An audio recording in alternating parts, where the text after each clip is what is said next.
Hello and welcome everyone to Varsity Tutors, where once upon a time, we had a vision that live online education could live happily ever after in all of our hearts. And that's why I'm thrilled to have artist, songwriter, dancer, performer, and all kinds of other things, Lindsey Stirling here to teach us about how to compose our own life story. Before we get started, I have to say it would absolutely shatter me if you didn't take advantage of the opportunity to interact directly with Lindsey. So please use the chat panel to the right of the video. She's going to ask you some questions about your own life story and what you know about stories, so answer them there. And if you're brave enough, you can ask her questions of your own. We hope that you do. So ask any questions you have for Lindsey throughout the class there. And in the last 10 minutes or so, we'll answer as many of them as we can. We'll do a Q&A toward the end. Make sure you also have a camera nearby, because in about a half an hour, we'll give everyone an opportunity to take a selfie with Lindsey. And if you do and upload it to Instagram, tag Lindsey, tag Varsity Tutors, you'll be entered to win a comic book from her latest album, Artemis, which she'll show you right now. And we'll make sure you get plenty of opportunities to see. I had to cheat a little bit to get that last title in there. So Lindsey's way more creative than me. So let me hand it over to your creative teacher for today, Lindsey Stirling. Lindsey, show them what you're made of. Awesome. Well, thank you so much for that stellar introduction. I loved all the puns. I was like, okay, someone's done their research. And welcome everybody to the class. I have to say, I love doing this kind of thing. I love getting to share my story. But I'm like actually a little nervous to talk to you all today. I don't know if you can see my little hairs, but I've got the chills. But let me just first off start about telling you how I fell in love with storytelling. So when I was a little girl, my dad used to tell me stories. It was like my favorite thing. He would tell me stories that he had written because he was a writer himself. He would also tell me stories from his own life. And to be honest, oftentimes I couldn't tell which was which. But he inspired me to not only fully live the adventures that life presented to me, but he also inspired me to write the life story that I wanted to live. And because of his love for telling tales, I actually ended up going to film school in college. And that's what I studied for my first 2 years of college, because I wanted to do that myself. I wanted to tell tales and adventures. And I learned so much about plot structure and development. And I think most importantly, I learned about how to create powerful and lovable characters that could earn their happy ending. So, first of all, I want to ask you guys a question, and please feel free to put it in the chat so I can see your answers. But what is your favorite story? And this could be movies, it could be books, it could be TV shows. Just what's your favorite story that you love and maybe your go-to that you always go back to? All right, I'm seeing some of the chats. I see Harry Potter in there, which is one of my favorite stories of all time. So I'm right with you on that. Huge fan. I see Lord of the Rings. That was actually the first story my dad read to me when I was a kid. I see someone saying anything Marvel, Aladdin. Okay, these are all great stories. My second question is now, who are your favorite characters? Let's see, I see someone saying Belle from Beauty and the Beast. I do love a good fairy tale. I see Iron Man, Black Panther, lots of Marvel fans in here. Okay. I love Marvel myself. So you guys have named some of the greatest characters in pop culture. And I want you to just think about, why do you love these stories and also these characters? Why is it that they resonate with you personally? So I'm going to share with you guys the basics of how we as writers create great characters. And as we discuss this, since you are the main character of your own life, I want you to see how this relates to you. Now, first of all, I think one of the most important things in a great character is that they are flawed. Every great character has some really large character flaws in them. Because for a character to feel real, they must share in our flawed humanity. When a character is too perfect, or when they're never stubborn or nervous or ridiculous or unreasonable, they lack the humanity that the reader needs in order to connect with them. And this makes so much sense to me because we are all flawed. And so we relate to characters that share that. And also in real life, that's what allows us to connect to other people as well. You know, think about the people that are closest to you, your best friends, your family members that you trust, like all these people. connections come from shared vulnerability. And so why is it that we are so hard on ourselves? Oftentimes we feel that our flaws and mistakes take us out of the running for greatness, that we aren't good enough because we're forgetful, we're dumb, we're awkward, or we don't come from the perfect family, or we have trust issues. But really, these are just part of what make us relatable, human, and these vulnerabilities are allow us to be strong. Now, if you think about some of the characters that you guys yourself named, we've got Iron Man. His biggest flaw was that he was actually extremely selfish and arrogant. However, in the end, those characteristics are what allowed him to give the greatest sacrifice of all the Marvel Universe characters. You know, Harry Potter, he was quite annoyingly stubborn. I remember he'd always make me frustrated when I'd read the books. He thinks he's always right. He's definitely moody. He doesn't listen to anyone. I mean, these are all highly flawed characters that we love and revere. I love a book by Brene Brown. It's called The Gift of Imperfections. And she talks about how really, truly our imperfections are what give us the ability to relate and to connect, and they're gifts, really. They allow us to be stronger in the areas that we aren't weak. And she says, it is the process of embracing our imperfections that we find our greatest gifts: courage, compassion, and connection. And then Ernest Hemingway says, we all have cracks, and that's how the light gets in. I love that.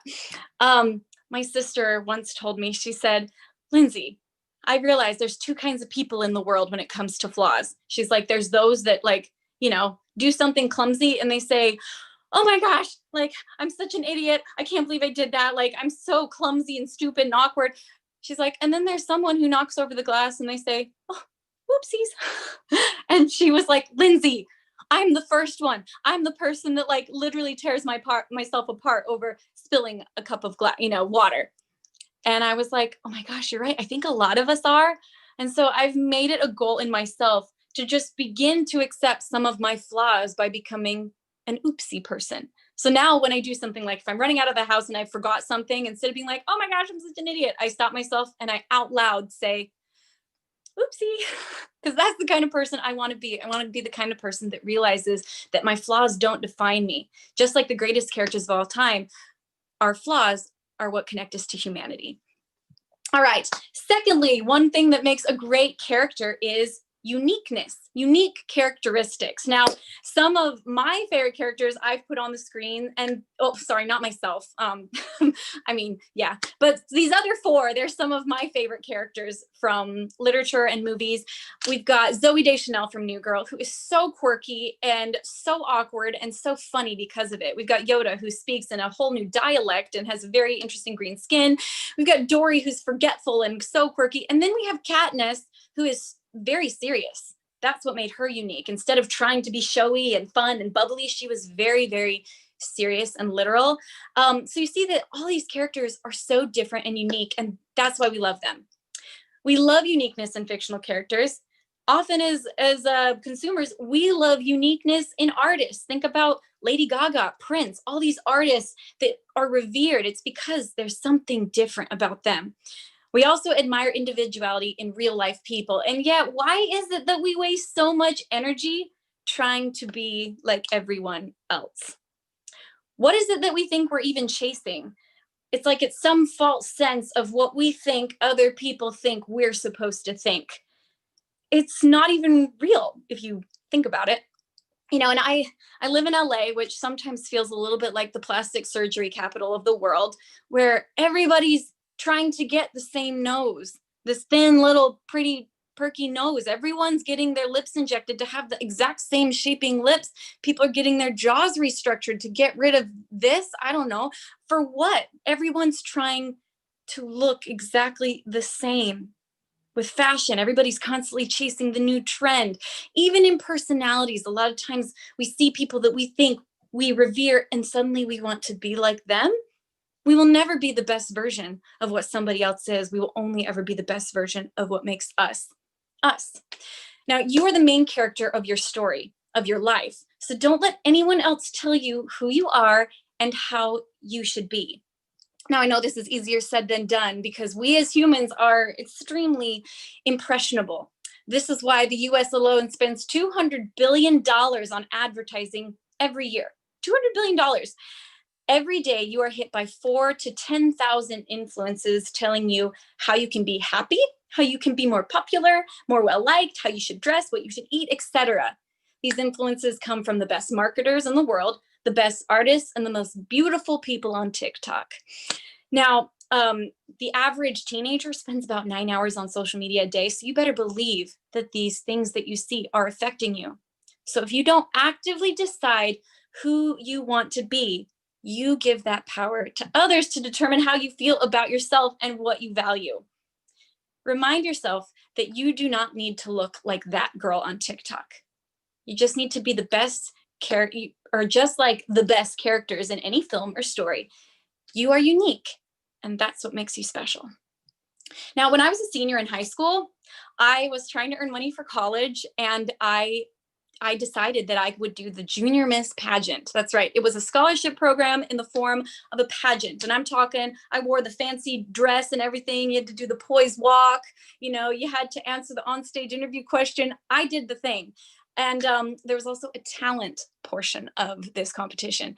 And I will say, in this pageant world, close your eyes. You know what I'm talking about. You can see it. There is a look, there is an aesthetic, there is a type, there's a thing you're supposed to be. And I remember when I first started, we had spent about a month in rehearsals and preparing for this pageant. And I remember seeing all the other talents. There was actually quite a few violinists in the competition, and they were all very good. And I remember thinking, wow, we're all playing classical concertos. I'm just going to have to hope that on any given night, you know, when that performance happens, I'm going to just have to hope that I play slightly better than her concerto. And that's the best I could hope for, to even think I had a shot at winning.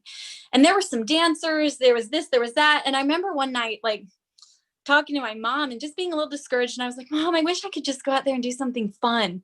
You know, like the ringlets, the whole, you know, the whole look, it just doesn't quite feel like me. I wish I could just go out and be myself and do something fun and entertaining. And she just looked at me. She's like, well, why don't you? And at first, my first reaction was like, Mom, like, what am I supposed to do? Jump around the stage while I play the violin? And so I actually that night started writing a rock song. It was the first original song I ever wrote. And I recorded, a friend came over and recorded drums in my basement for it. We made this little track, and I went out there. Oh, I have a picture. How funny. I have a hard copy picture. Okay, I don't know if you can see. That's me. Not your typical pageant look. I'm wearing a little rocker t-shirt, high socks. I'm wearing, like, my hair is all spiky. It's kind of hard to see. Anyways, I had like spiky hair, and I went out there and I jumped around the stage while I played the violin. Now, believe me, I was terrified. I thought either the judges are going to think this is very interesting, or they are going to hate it. Maybe the audience will be so shocked that no one will clap. I did not know how people would react. However, when I finished my little song on stage, the audience erupted in this explosive applause, and people were smiling, these huge smiles like I'd never seen before when I played a concerto. And I just felt so alive as a performer for the first time. And I remember just thinking, you know, wow, I think they liked my different approach, you know. And from there, I actually went on from that pageant. I won the Gilbert, the city pageant.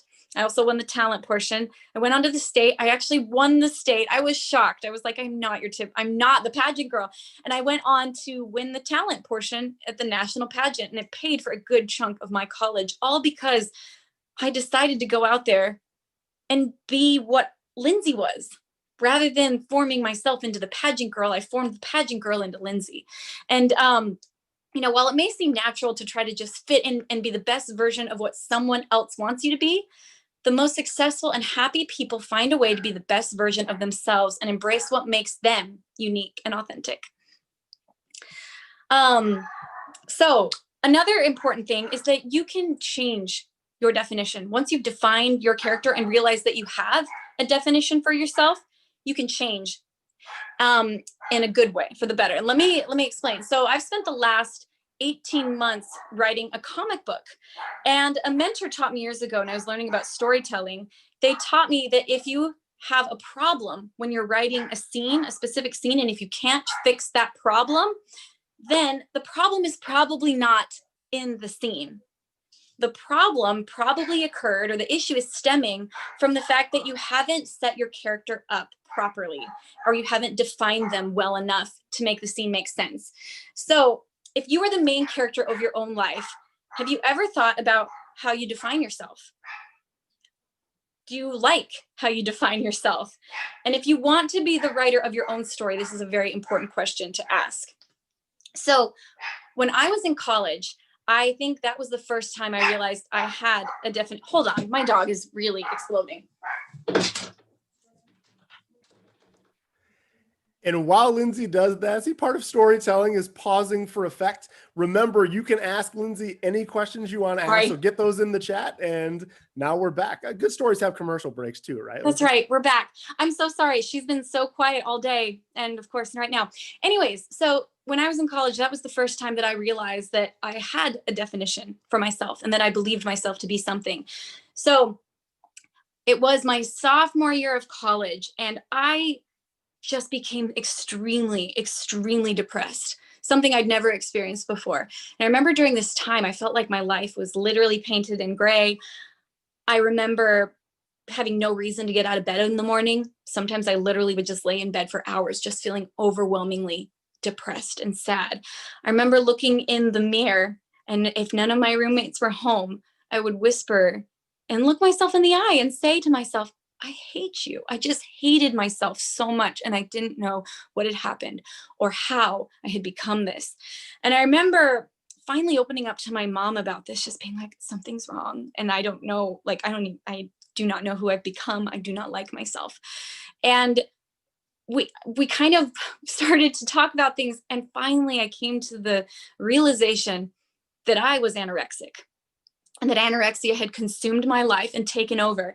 And you know, it's really hard to admit something to yourself like that. Like, wow, I'm anorexic, or I am extremely depressed, or whatever it is, whatever title it is. It's hard to say that, but it was like, as soon as I finally said it, it was like this weight was lifted, because suddenly there was a reason for me. I wasn't broken personally. It wasn't Lindsey that was broken. It wasn't my definition that was flawed.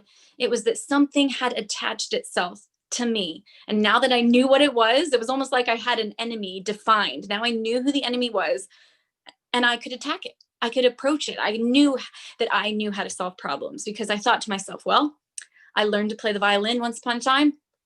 I taught myself how to dance. This is a problem in my brain. I can learn to unlearn this. I can learn to get it out of me. And, you know, it's funny, because at the time, it's like I was writing the scene of my life in that moment. The scene was that I was in college, and that, you know, I had good friends, and that I, you know, was a decently good looking person. However, the problem wasn't in the scene I was living. The problem was that into the fabric of who I was long ago, my definition had started to change, and anorexia had crept in and changed me. And so the problem was that I just needed to change my definition of what I believed myself to be. And so you better believe I did all kinds of things. I went to group therapy and individual therapy. I read self-help books. I would do positive thinking exercises. I would write in a gratitude journal every night. Like, I did all of these things, and I turned working on my mental health into a part-time job, for sure. This is while I'm going to school, while I also have a real job. That was my other job, was working on my mental health. And all of it was centered around trying to believe that I was something more than what I had become. I had to change the definition of my character. And, you know, it's so important to realize that once you realize you have a definition, you realize that you can redefine it at any time. If you don't like the way you believe yourself to be, you can continuously be on a journey to refine and change and become the character, the main character of your story that you want to be. Now, I've talked a lot about setting up a character, which is the core part of the act one part of any story. That's the most important thing, is you set up the character, and then you set them on their adventure. So now let's go into act two, which is where our character in any story starts to experience obstacles. Now, think about it. When you are reading a book, or when you are going to the movies, we expect huge obstacles for our character to overcome. And if it wasn't a near impossible task for them to succeed in, we leave the theater kind of scratching our heads and saying to ourselves, well, that wasn't very exciting, or that wasn't very inspiring. Same with our real life heroes. We love people that have a great underdog story. We find it fascinating. We find it inspiring. We love that. And yet, a lot of times in real life, in our experience, we set out on our journey, and when the first pitfall hits, we say, well, I guess I'm just not good enough. Well, that hurt, and I'm never going to do that again, or whatever it is. I want to go back to the Lindsey that very first started on this journey of wanting to be a dancing violinist. And I was trying to figure out my path of how I could get this to the world. I will say I got so many so many rejections. Nobody wanted to manage me. No label wanted to touch what I was doing. And I remember one time I was literally just trying to film a little video on the beach playing my violin. I kid you not. Some very large teenage boys came up and they grabbed me and they threw me in the ocean with my violin in front of a ton of people. Talk about humiliating. Talk about bullying. I was so embarrassed. And then they like kicked water on me while I was down. Like, I was so embarrassed. And I thought to myself, I could never play in public again after that. I put my little violin away. I left the beach. And then the next day I pulled it out again and I practiced.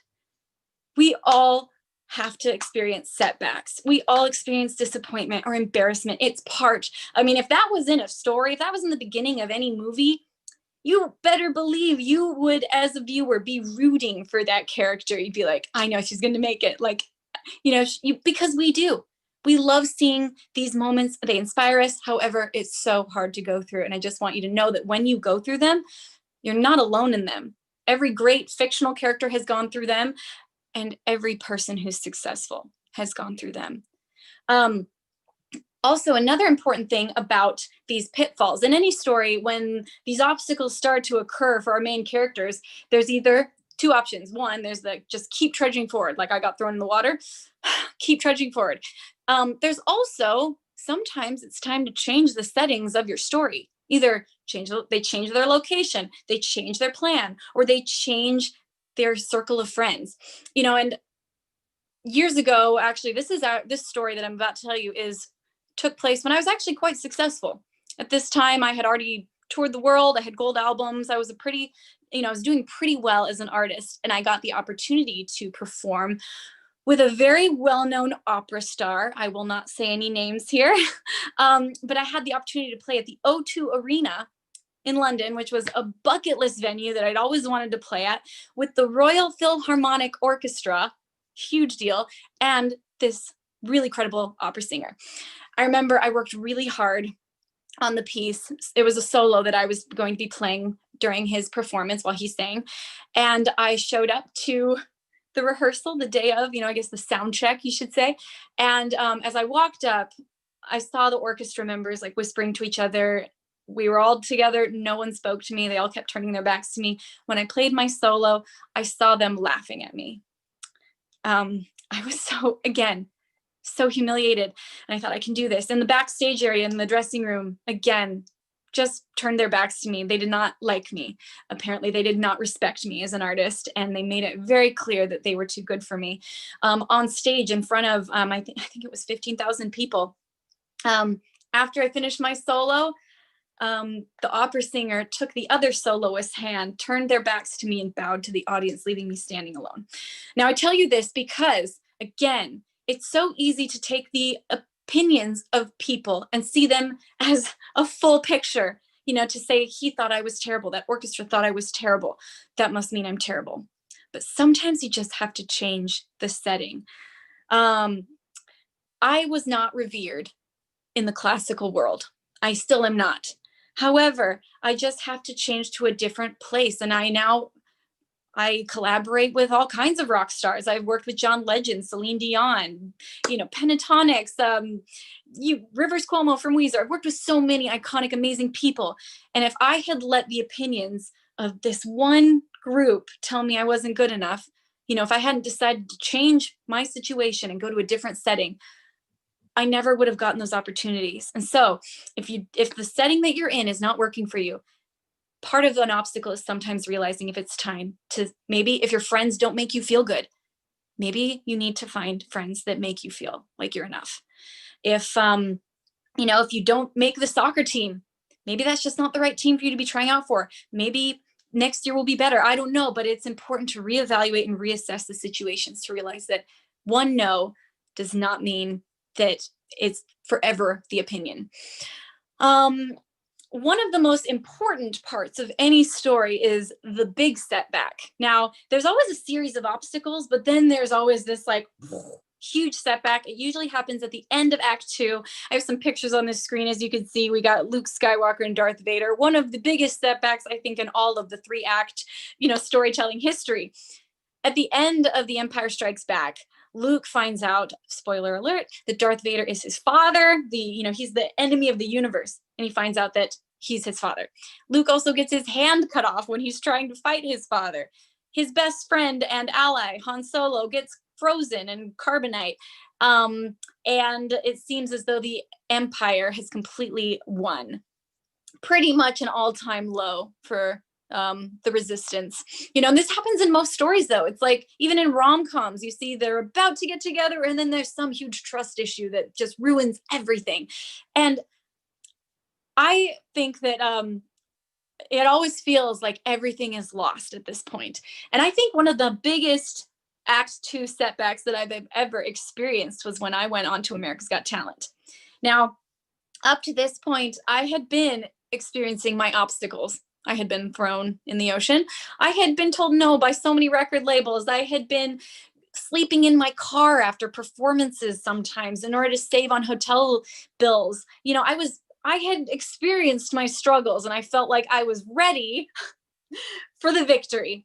However, when I went on to America's Got Talent, here I was thinking it was going to be the biggest moment of my life. I was like, I've paid my dues. I'm ready for this. I've earned it. And I was about to walk on stage when one of the producers says, Lindsey, there's 11 million people viewing right now live. You got this. Good luck. 11 million people. To this point, I'd probably performed in front of like an audience of like 100 people max. So I was terrified, but I was so excited. And I went out there on this stage, I start performing, and then in the middle of my performance, I hear the loudest buzz that I've ever heard in my entire life. And sure enough, I got X'd. The judges hated what I was doing so much that they X'd me.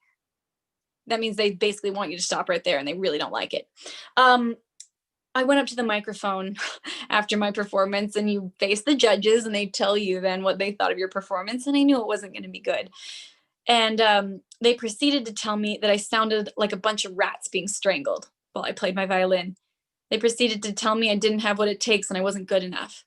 And it went on. And I did everything in that moment to just keep myself from breaking down into tears in front of 11 million people on live television. And I knew that not only was it strangers that were watching, all my friends, everyone I'd ever met, my family was in the audience. To say I was humiliated, the most humiliated I've ever been, is just such an understatement. And I went to the bathroom as soon as they cut the cameras. I ran off stage, and they tried to follow me with the cameras, and I went to the only place where I could be alone, and that was the public bathroom. And I sank to the floor. Ew, I know. I sank to the floor and I just started sobbing. And I remember believing in that moment that they were right, that I wasn't good enough. They must be right. They must be the opinion of everyone. Everyone in the world must agree. However, it did take some time for me to metaphorically pick myself up off that bathroom floor. But I did sob there for hours. And then after that, it took me a couple months to have the courage to get on a stage again, to try to write music again, to try anything. I was so embarrassed. And so I was like, I've been experiencing obstacle after obstacle after obstacle. And this was the huge setback that I just didn't think I could come back from. However, there's a word that changed everything for me. They said, you're not good enough. And to that, I added the word yet. You're not good enough yet. And looking back on it, it's not like I performed incredibly that night. It's not like I was this polished gem and that they just missed it. Because that's what people seem to think. Everyone watches my videos now and they're like, wow, America's Got Talent really messed up. The fact is, no, they weren't. They didn't have to be mean, but they weren't wrong. I wasn't good enough that night. I wasn't good enough on that stage that day. And in their opinion, but it didn't mean that I wasn't going to be good enough for someone else tomorrow or another day. And I worked really, really hard. I honed my craft, and I took that energy into saying, I am going to be good enough in the future, tomorrow, the next day, the next day. And I started getting back on stages. And really, that word changed my life. I changed the way I was going to write that story. And I decided this wasn't going to be the end of my story. It was going to be my second act setback.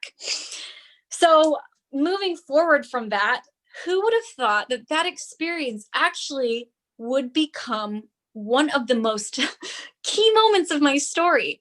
Since then, I remember when I wrote my first album, and I was trying to find people to do press with, to promote my album. And, some random violinist that no one's heard of making an album. Okay, not too interesting. But then they would hear, oh, wait a second. She was kicked off America's Got Talent. Wow, they were really mean to her. And yet she's continuing onward. And yet she has a really successful YouTube channel now. Okay, that's a story. We want to talk to her. People loved that. That story is what promoted my entire first album and my first tour. And I don't think without that story, anyone would have wanted to talk to me. Like I said, everyone loves a good underdog story. That became such an important part of building my career. And I'm so grateful for it. Also, in that moment when I was on that stage on America's Got Talent, you better believe all I wanted was to win. I wanted so badly to win that competition. But had I won, you better believe my career would be very different. I would have been so limited because they have very strict contracts if you win on that show. You go into automatic record deals. I would not have been able to start my own YouTube channel, and the list goes on and on. I basically would have been owned by the show. Now I am an independent artist. I have my own record label. I tour the way I want. I do my art how I want. And I don't think it ever would have worked any other way. So in hindsight, they say hindsight's 2020. The best thing that ever happened in my story was that second act setback, was being kicked off America's Got Talent.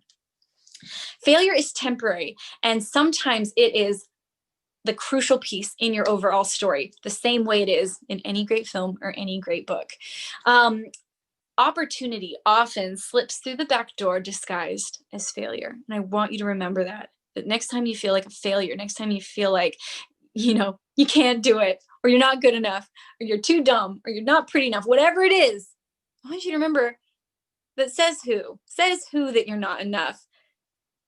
Change your story, change your settings, and remember that setbacks and failure are oftentimes opportunity coming through the back door. All right.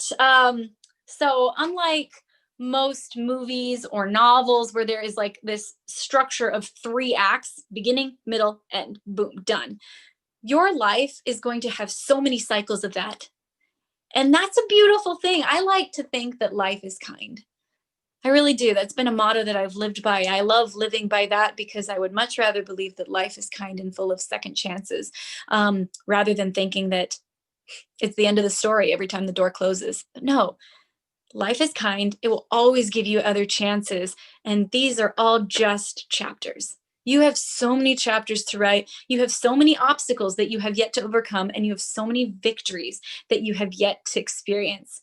But you have to go through the obstacles in order to find victories. And most importantly, you have to define yourself so that you are the character that you want to be, that you deserve to be, and that you actually are. So that was kind of the point of this lesson, was to give just the basics of storytelling and how it relates to us as people, because I think it's so closely connected. However, please join me next time for my next class, because I'm going to be giving more in-depth how-to advice on the tips and the things that allowed me to write my own story, allowed me to overcome these obstacles, and allowed me to see myself more than just anorexia when I thought all was lost. So please join me for my next class. And again, thank you so much, you guys, for tuning in and being here with us today. A huge thanks, Lindsay. And I think you missed one part. Another great element of a story is it leaves itself open to a sequel. So you as you're hyping your next class, that's perfect. That's perfect storytelling. So a huge thank you, and thanks to everyone. We're going to get into Q&A. It's been insanely interactive. I loved the one thing that people did want to make sure was we were looking at the Q&A, Lindsay, is they wanted to make sure they know that they love Luna. And that Luna knows that they love her. So We love you, Luna. Okay. All right, next up, we want to make sure everybody gets an opportunity to be a main character in this story by taking a selfie with Lindsay. So if you guys have those cameras ready, we'll on the way out, we'll put up the instructions. Remember, take a picture with Lindsay. If you post it to Instagram, tag Lindsay, tag Varsity Tutors, you'll be entered to win. And so it's selfie time. So take it away, Lindsay. All right, everybody. Selfie time. Thanks for joining. Okay, I'll just smile now. I'll stop talking. And you got to change poses.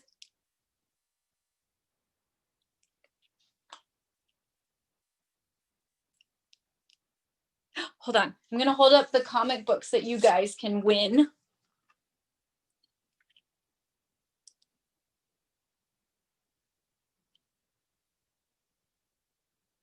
Okay. And then one last thing. I actually brought one of my cool violins. This is from the Roundtable Rival video. So this is kind of fun.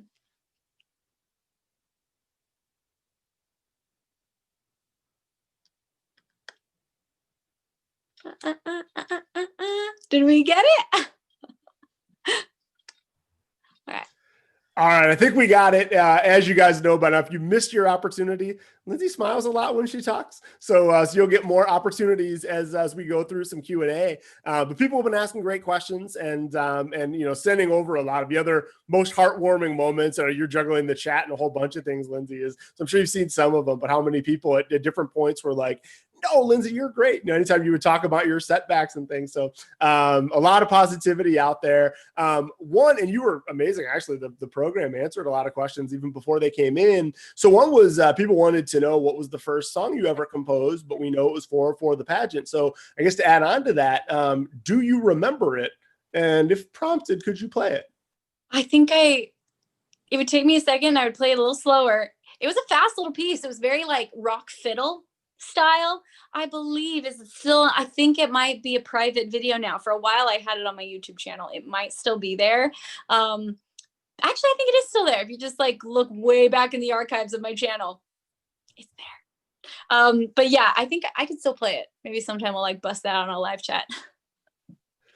Perfect. All right. Yeah, that's the one that started it all, right? So hopefully you remember. It is. Yeah, and people can check it out on your YouTube channel. You mentioned rock fiddle as maybe the world's foremost or most known violinist. Can you tell us what is the difference between a violin and a fiddle? Ooh, so they're actually the same exact instrument, which I think a lot of people are surprised at. But yeah, it's the same instrument. It's just kind of like country guitar versus like a heavy guitar. It's just all in the way you play it. Fiddle music is much looser. It's like a lot more slides and like, then violin is a lot of times more thought of as like kind of more proper and more precise in the way you play it. That's great. That's I think that's kind of and you're somewhere in between, right? You're kind of created, right? There's a violin and a fiddle. There should be a Stirling or something like that. You've kind of created it into its own genre. So on that note, do you have any dream artists? We'll get into story time. We have a lot of music questions coming in, especially early on. Who would be your next dream artist to have on string sessions? You know who my dream artist is, and this is very, very unique, probably because I'm a violinist, but I love John Williams. He's a composer, for those of you who don't know. I think he's the best movie film score composer of all time. He did the Harry Potter soundtrack, Jaws, Indiana Jones, Star Wars, some of the Pirates of the Caribbean. Like, he literally is like any iconic film score that you just like love and can automatically sing, it's done by John Williams. And so being a musical storyteller, he's kind of like one of my all-time muses. So I'd love to work with John Williams. Do you think he's here? Maybe he's here. So John, are you watching? shout out. Yeah, let's advertise a little. If anybody here knows him, we've got a pretty big crowd, not necessarily 11 million, but we've got a pretty big crowd. If anyone knows John Williams, let's get some feelers out because Lindsey would love to work with you. So great. And actually, as you mentioned, sort of musical storyteller. Well, I think it was Jaden was the most recent to ask it, but I think several others have asked it as well. You know a lot about storytelling. Have you written any books? Well, you see, I've been working for the last, 18 months on my comic book, which was really fun. It was the first time I got into like long form storytelling. It was 6 issues long. We recently finished it. Issue 3 comes out soon. So we're working on the art still, but the script and the story are done. And it was really fun to dive in and, develop not only like a world and like new rules for this like kind of fantasy sci-fi world, because like sky's the limit. Do we want magic? Do we want, it's like, what do you want to exist in this place? What's the culture of the characters and their, the people? So it was really fun to develop all that. And then especially fun to then get to define all these characters and all the main characters, figure out what makes each one unique, what makes each one special, and what is their place there. So it was really fun to do that. And I'm super proud of it. It's probably, one of the, aside from an album, it's the biggest project I've ever worked on. And my hope is to someday get into a live action series. That would be my hope. Oh, all right. Well, that's something to look forward to. And is that the comic book that they can win? Yeah. So that's the comic book. There we go. I actually love like Japanese style anime. So that's why, the art is definitely like more of a manga style comic book, because I just think it's so pretty and beautiful. But yeah. All right. Well, that much more incentive to post those photos to Instagram. We'll get those up there. And so actually now, so as an author and a performer and musician, what are some things you do? There's a couple things that artists kind of, hit as setbacks, I guess. One is stage fright and another is writer's block. Can you talk a little bit? A lot of people are asking about those. How do you manage each of those? Oh gosh.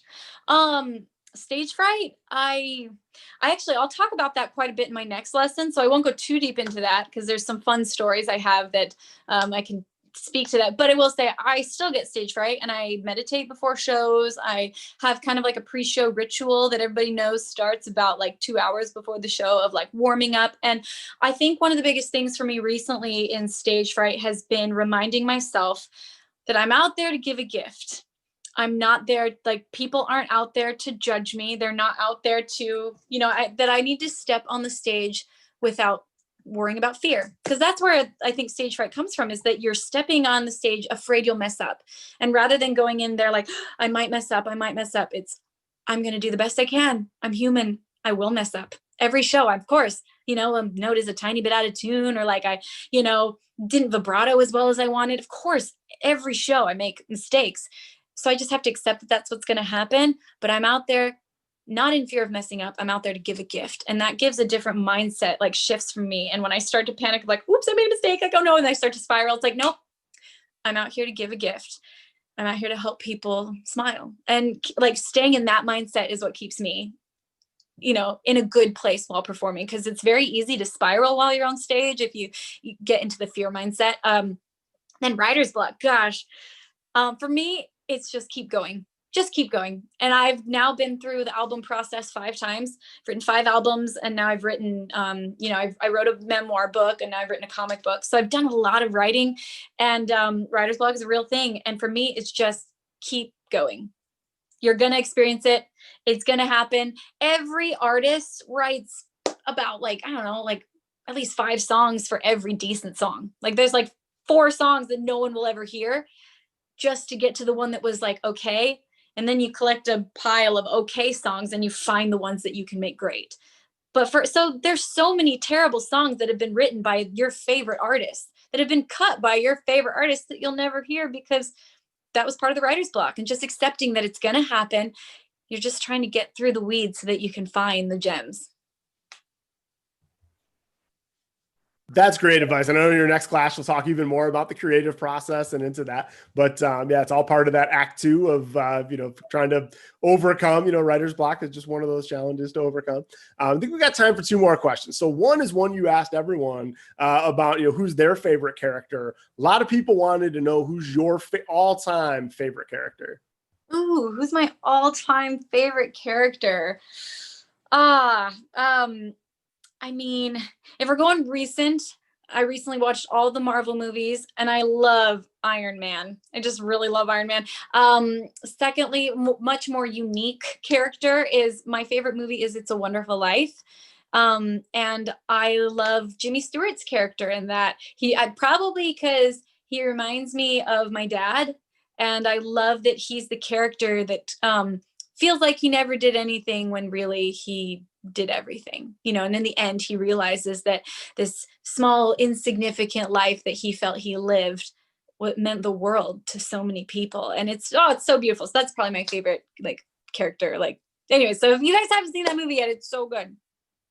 Awesome. They've only had 80 years to do it or so. So I like how you give spoiler alerts on some of the other classics. So great. But yeah, classic underdog story. And that actually takes us kind of to our crescendo here while we're composing, right? Is so many, comments about how inspirational you are, about how the message was just, really hitting people right today. A lot of people asking things about how can you help me be more confident or brave or any of those kind of things. So maybe we stay thematic here. What's your best advice for anyone who in the story of their lives doesn't love the current chapter they're in? What kind of advice do you have for them to overcome it? I think a lot of people right now don't love the current chapter they're in. I'm just going to put that out there as a blanket statement. And I think one of the best tools I've been realizing right now is just connecting with other people through that, realizing that right now, lots of people are struggling, and sharing that with people that I'm close to has helped me realize that I'm not struggling alone. And there's so much that we try to hide sometimes, and we try to appear perfect, and we try to make it look like I have it all together all the time. But there's a lot of strength that can be found for me personally when I open up to a friend, because I oftentimes want to isolate when I'm in those spots, and when I don't like where I'm at, it's like I feel like I have to hide because I don't want anyone to see me like that, and I don't want everyone to know that sometimes I feel like a failure. So that's one thing. And then also perspective. I like to look back at my failures from the past sometimes to remind myself that I've been through these moments before. Actually, wait a second, I've been through so much harder before. And so as all encompassing and as difficult as this feels, and whatever thing I feel like I'm struggling with, it's like, I've been through this before. It's the hardest the first time you go through something really hard.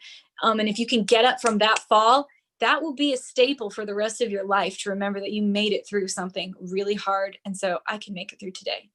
And so, whether you're going through that first, really hard thing that you feel like you've never experienced, or whether you're going through something, just remember that first experience, push through it, fight through it, because it will be the building blocks of the rest of your life. Well, great advice throughout. I think you've given us a lot to think about in terms of how we develop our characters, how we, redefine ourselves, how we fight through Act 2 and the setbacks and all those kind of things. So, Lindsey, a huge thank you.